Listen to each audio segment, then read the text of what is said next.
ఈ బ్రహ్మీ ముహూర్త కాలమున చదివే చదువు చేసే శుభకార్యాలు దిగ్విజయంగా పూర్తవుతాయి.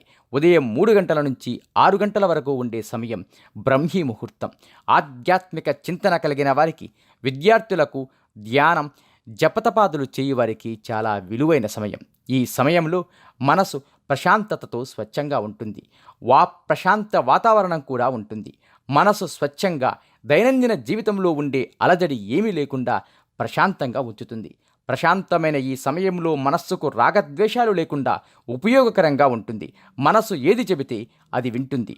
ఆధ్యాత్మిక ఆనందాన్ని చాలా సులువుగా పొందవచ్చు. అందుకే ఆ సమయంలో యోగులు, పరమహంసలు, సన్యాసులు, ఋషులు హిమాలయాలలో ధ్యానంలో ఉంటూ వారి వారి తపశక్తి తరంగాలను ప్రపంచమంతా ప్రసరింపజేస్తారు. అందువలన ఆ సమయంలో చేసే ధ్యానం వలన మనకు ఆధ్యాత్మిక శక్తి సిద్ధిస్తుంది. ఉదయాన చల్లని నీటితో తలస్నానం చేయడం చాలా మంచిది. దీనివలన మెదడు, కళ్ళు చల్లగా ఉంటాయి. బ్రహ్మీ ముహూర్తంలో ధ్యానం, జపం, ప్రాణాయామం, ఆసనాలు, కీర్తనలు, స్తోత్రాలు మొదలైనవి సాధన చేయటం చాలా మంచిది. బ్రహ్మీ ముహూర్తం చాలా విలువైన కాలం. ఈ సమయాన్ని వృథా చేయకూడదు.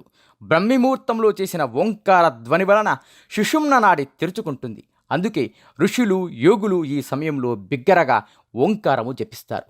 ఎప్పుడైతే మన నాసికా రంధ్రాలలోకి శ్వాస ప్రవహిస్తూ ఉంటుందో వెంటనే సుషుమ్న నాడి పనిచేయడం మొదలు పెడుతుంది. అప్పుడే ధ్యానం బాగా కుదురుతుంది. బ్రహ్మీ ముహూర్తమున నిద్రలేచిన వారికి అమృతమయమగు వాయువులు పీల్చుట చేత మానవుని శరీరం ఆరోగ్యమగును, ముఖకాంతివంతంగా వెలుగును, బుద్ధి కుశలత పెరుగును. ఆరోగ్యం, సురక్షితమైన మానసిక స్థితి వలన శరీరము శక్తివంతంగా తయారవుతుంది. ఇదియే బ్రహ్మీ ముహూర్తం యొక్క మహత్యం.